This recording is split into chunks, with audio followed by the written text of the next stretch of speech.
Hey everybody, welcome back to Up the Vibe. Today I'm doing an episode where I'm going to be talking about the US election. Now, I'm recording this on the day of the election, November the 5th, and I am both excited and a little bit worried as well. I think a lot of people are. I think the tension in America between the two candidates and just general ideologies is at an all-time high.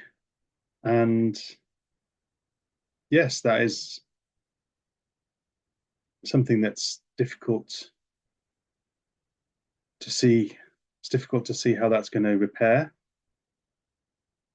But like all things, the election will come and go, and life will go on. So first, I want to talk about why is the election important, and this is someone talking from the UK. I don't have a vote in America. I'm not 100%. I am slightly affected, but not completely affected by a lot of the policy decisions that will be made by the US president. I am someone who is living in the UK and finding that it's all theatre out there in a way, but it does have an effect. It does have an effect on ideologies, on how people live, how people see the future, and the polarization. Despite UK not having that level of polarization between the two leading parties, the Labour and Conservative Party, I can happily have a conversation with. Actually, a lot of my friends are strong Labour voters, some of them are strong Conservatives, and it doesn't really affect the conversation too much which way you lean. But in America, it divides families, divides relationships. The ideologies here are so vastly different in so many respects. It's it's both understandable, but also quite difficult to again see how it will ever get fixed. The polarization in America. So it is important for not just America, but for the world.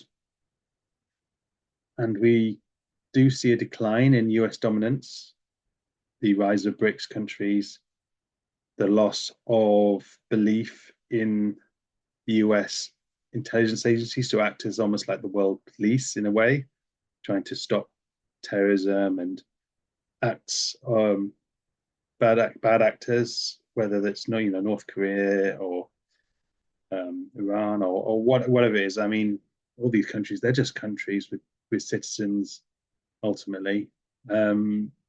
Just people are just trying to get through each day in all these countries. So I don't want to label any country as bad, but we do know that there are potential adversaries and threats to the Western way of living. So yes, it's important. Yes, it'll have effect on the whole world. And also,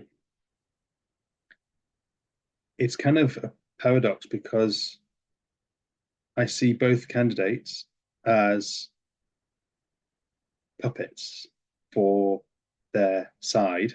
Their side is much bigger, involves a lot of people that aren't elected, that have power, hold sway, and have their ideologies, and they're using their candidate to bring through their ideologies and see the world in their light. So they're trying to affect the world in their image. And both sides, predominantly, I mean, we can probably go into more conspiratorial arguments down the line, possibly, but let's just assume that predominantly humans are behind both sides of the ideologies. Um, and it's a power struggle between different factions where the two candidates, Trump and Kamala, should get their name right and say it right, both candidates are merely projections, puppets, if you will, of those factions, those power dynamics. So whilst I could talk about the two candidates, and this bothers me a little bit about the side that are voting for Kamala, they focus purely on how they think of Trump. And I find that it's a wrong way to look at it because Trump is merely, if they don't like Trump, fine, but he's merely a puppet, as I said, for a faction. And it's trying to understand what that faction has in its vision for America and predominantly the world as well. That's the important thing. What is the vision of both sides rather than looking at the candidates? And this is, again, what bothers me because Trump is, I think, is very much misunderstood. A lot of the negative points that people have about him have been being a misogynist, a racist, a rapist, a dictator, all these tropes, they aren't backed by evidence. It's childish. It's childish to just call him names like that. And they can say, oh, but what about this or what about that? And you look into those things and you see the the propaganda machine taking sound bites and using those to push the biases that many people have. Many intelligent people who can, if they wanted, see through it all. I don't know if they're denying that of themselves or they're scared to look beyond their belief systems, but it troubles me that so many very intelligent people still have what a lot of people have coined Trump derangement syndrome, TDS. It concerns me that they can't see through it. And I can relate to it because back in 2016, we just had Brexit in the UK, and that was a bit of a wake up call. It was quite a struggle for me to get over the fact that so many people had voted to leave Europe. And I was someone who had a lot of European friends, and I don't want to go too much into Brexit as a as a as a separate conversation. But just after that, Trump got in, and my worldview changed dramatically. I felt like this world that I thought I lived in was changing to something quite worrying. And for a couple of years at least, I, like so many of the people I value and I'm friends with and are very liberal and in their attitudes and beliefs, all found Trump to be horrible. And at the time, I went with it. Was it groupthink? Was I going along with the crowd, or did I genuinely see things? I realized at some point down the line that I'd been pushed by external forces to have those beliefs. And I had to go through a journey of trying to understand the mindset of those people that had voted for Trump to get that. And it took me about a year where I got a new Twitter account. I went on Twitter and kind of joined. I followed people that supported Trump, and I just wanted to understand them. I wanted to know them. I also wanted, I hate to say this, but push negative comments on their feed to try and not necessarily be a troll, but try and change their mind because I thought, why are they supporting this bad person? But the more I tried to understand them and try and see what was going on, I realized that my own belief systems had been changed by media essentially. And it wasn't at the time I believed that media was deliberately choosing that, but I don't think so now, because a lot of the people that are in the media who've been employed by the media hold similar mindsets and they don't have that opposing view for them to review their beliefs and to change and alter. You need a counter argument, you need a counter punch for you to change your beliefs. So or you'll stay in your echo chamber. And I forced myself to go through that, but I see so many people, especially in the media, who haven't gone through that journey. So it's not surprising that they push what they consider to be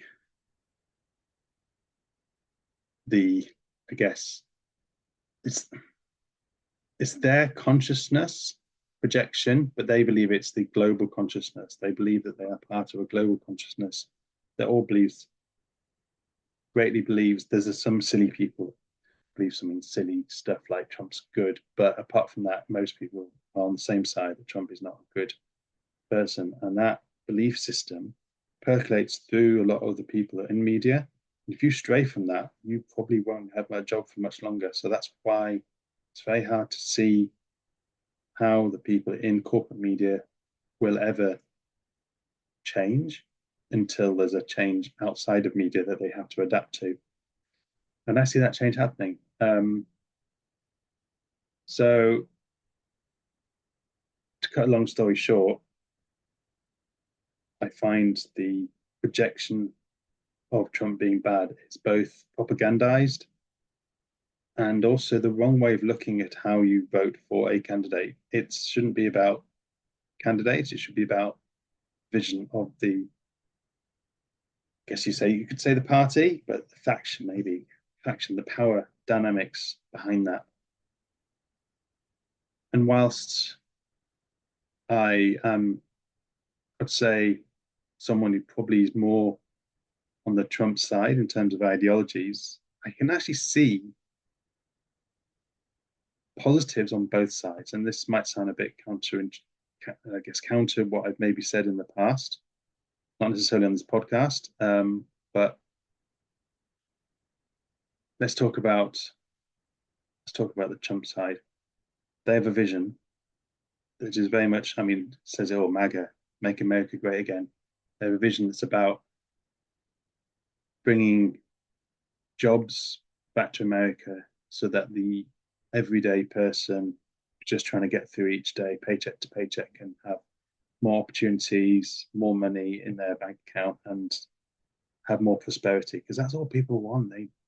They don't have to be rich or have fame or have amazing cars and nice watches. A lot of people just want to be left alone to get through each day and just to try and make a small difference in their little world that they live in, and not be so well known or have all the riches that can come to someone in America. America's a great place for someone to become rich, but not everyone wants that. But every day it just gets harder and harder just to live an ordinary life, just to pay for food and bills and living costs, or having a house or renting. All these things are going up and up and up, and then more salaries aren't going up with it, and it's just harder and harder to live, and that's just not right. That's just not right. So I believe Trump has a more positive ideology towards those people, but counter to that, he has an ideology which is probably not so good for the establishment, and it makes sense why they're not voting for him. He is a threat. He does pose a threat to those who are in that establishment circle of power. And it's not just because they're the opposing side, but because he, like many people that support him, believe that that faction has been in some degree of power, probably since the Second World War ended. The US dominance, that kind of growth of the US, the boom period, and following that. And now we've had some time, people have looked back at it and thought there's a lot of problems. There's a lot of problems. What are those problems? Firstly, let's talk about war. All the wars that have happened around the world, in the Middle East, or Vietnam's the big one, in South America, all over the place. There's been wars that people could argue shouldn't have happened. A lot of people suffered unnecessarily. and the protagonists to a lot of people were the US going in and stamping their foot on whatever was going on. We could talk about the growth of pharmaceuticals and the food industry and how people are just seeing again and again a decline in just in our mental ability, our health.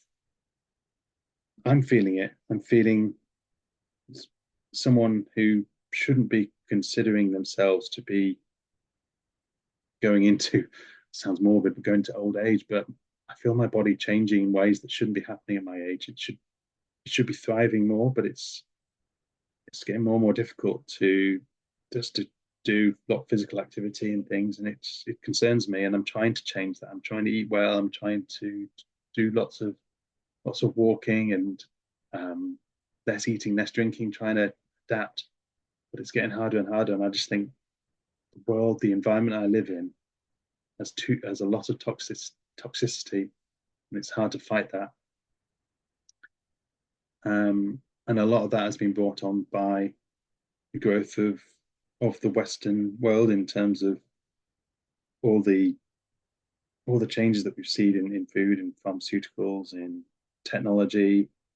And then obviously we've got AI coming up, and who knows where that's going to go. But the growth of the surveillance states, the potential of some form of social credit system globally that would allow only those people who do the right thing to function in society, and who decides what the right thing is, and who can be a counter to actions by those at the top that are deemed unnecessary and cruel.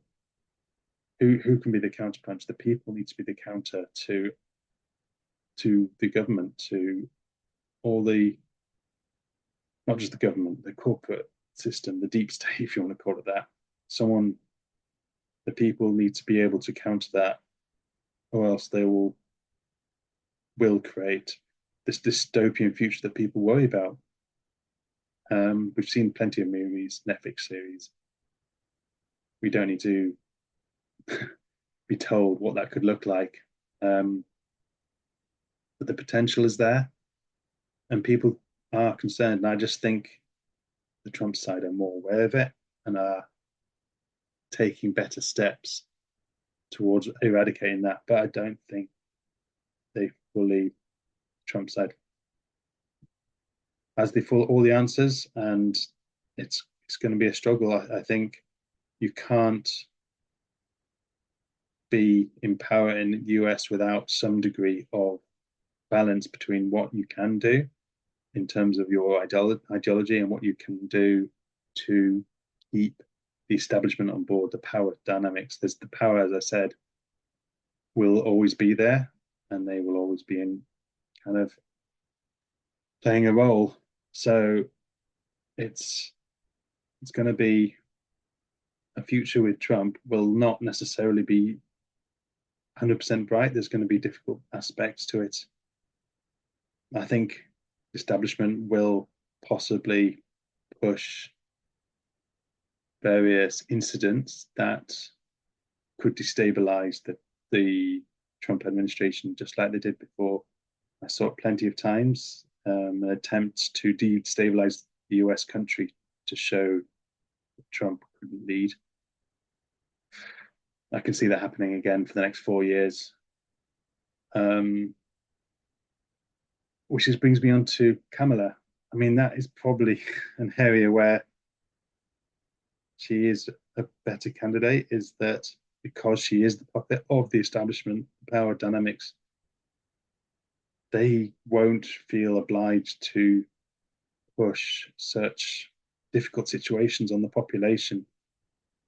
Potentially, this is a potential. I think the last 4 years under Biden with Kamala at the end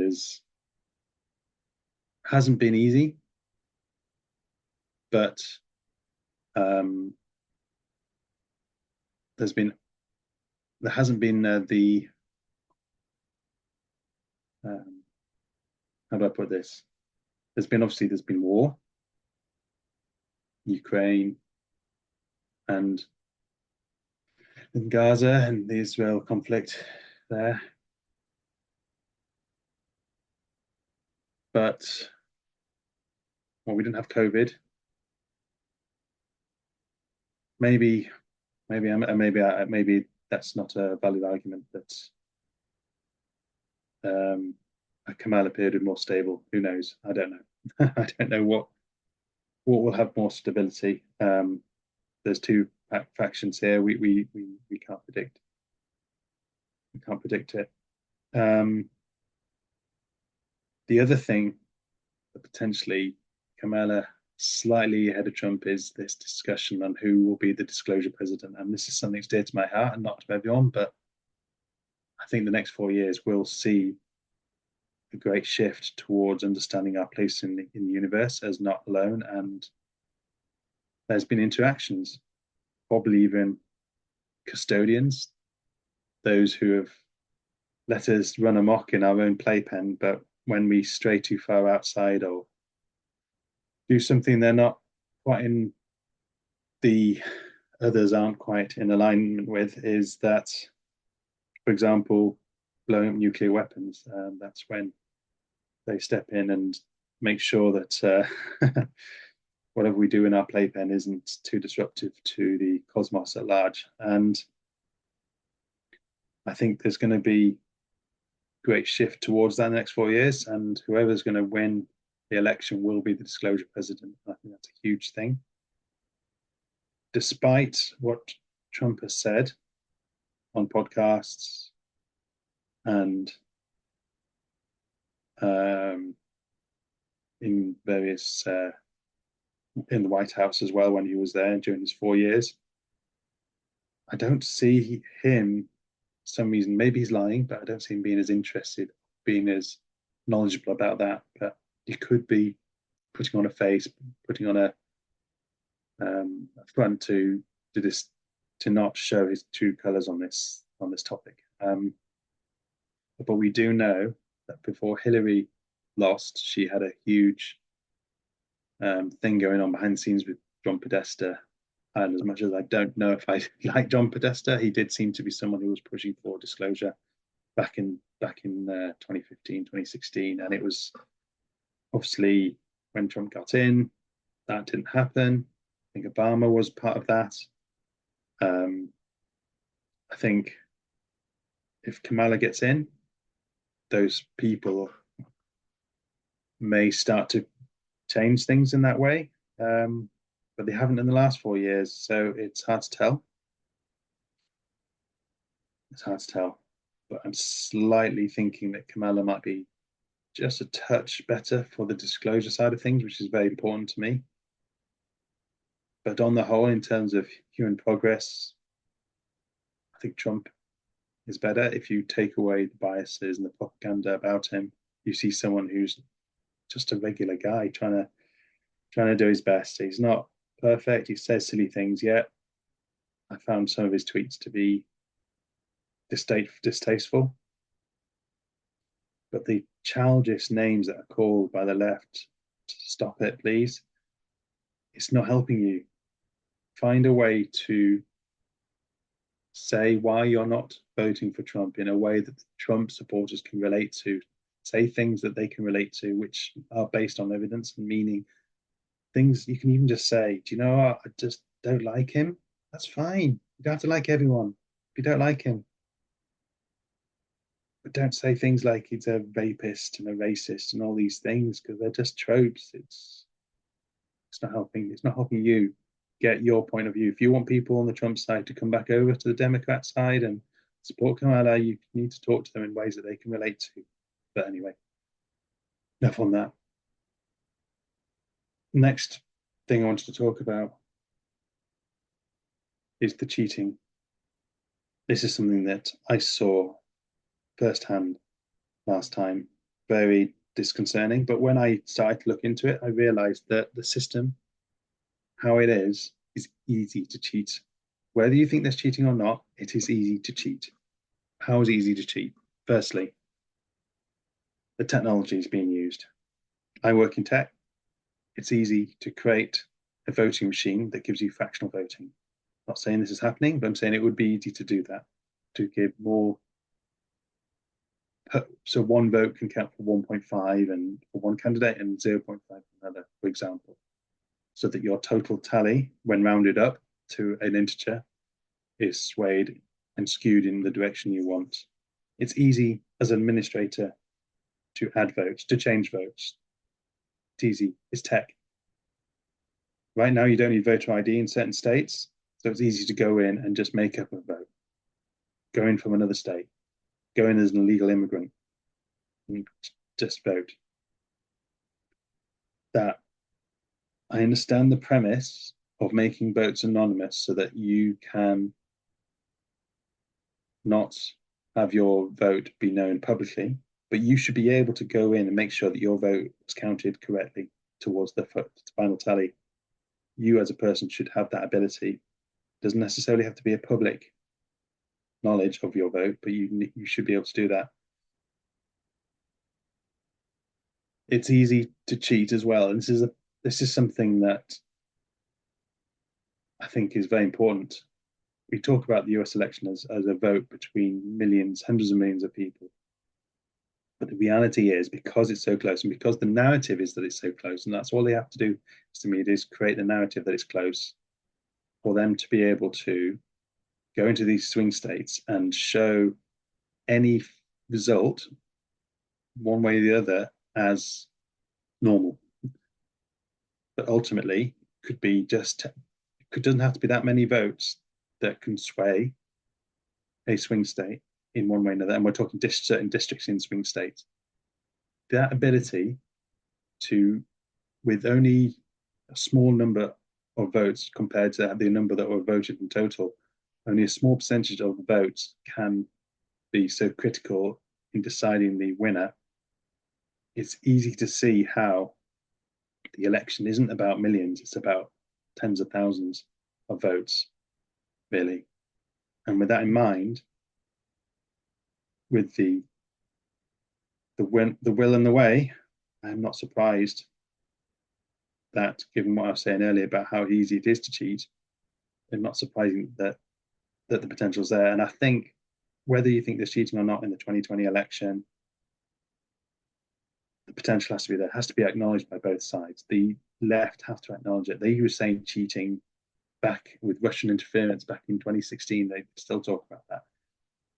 So you can't have it both ways. You can't say that cheating is possible in one election but not in the next one. You've got to have an honest discussion and say cheating is possible, and we need to make sure it doesn't happen. Both sides need to be part of that discussion. I think a lot of effort has been done behind the scenes by people on the Trump side to make sure that they can stop cheating. But there's going to be some, and it won't be publicized, it won't be in the media, but there will be some. And that concerns me. That concerns me that this is going to sway an election, which is so important, towards Kamala, because I will be okay with a Kamala win if I feel like it was legitimate, it was true to the vote. If I see cheating like last time, I'm going to struggle to accept Kamala as president, and I'm sure a lot of Americans will too. Cheating is never good, regardless if you think you're stopping a right-wing dictator taking over. If you think you're doing the greater good by cheating, you're not. End of story. So finally, let's talk about the aftermath. And I do hope that things can be peaceful, but I am also concerned that if there's cheating and it's seen, I don't know if the Trump and the Trump brigade, if they lose based on cheating, if they can hold it in for another 4 years. And I think I do concern myself that a civil war will break out because they will have had enough. They saw the levels of cheating that happened last time. I saw it. I saw the gaslighting in the media the year before. I've seen all the lies about COVID. and I'll talk about that on another podcast. But it's it's a lot to take on board, and to find a pathway peaceful is obviously the best route. But sometimes when the other side will just not listen or continue to cheat, do what they think, sometimes you just have to see other routes. And I hope it's not one of civil war, but I can see the potential there, and that's concerning. That will destabilize America considerably and probably be the be the thing that pushes the dynamics of power from west to east. But if Trump wins, I do hope that in time the media will expose why people have voted Trump in a way that allows a lot of the left, some will not want to switch, but a lot of the left to realize the games that have been played, how they've been hoodwinked in many ways, and a peaceful transition will happen. Of course, we know that the real transition of power happens in January next year. So the next few months could be quite shaky, but I do hope that whoever wins is done peacefully and cheating is minimal, so that whoever wins can be called the legitimate president. So that's enough of my thoughts on the US election before it happens. Thank you for listening. Until next time.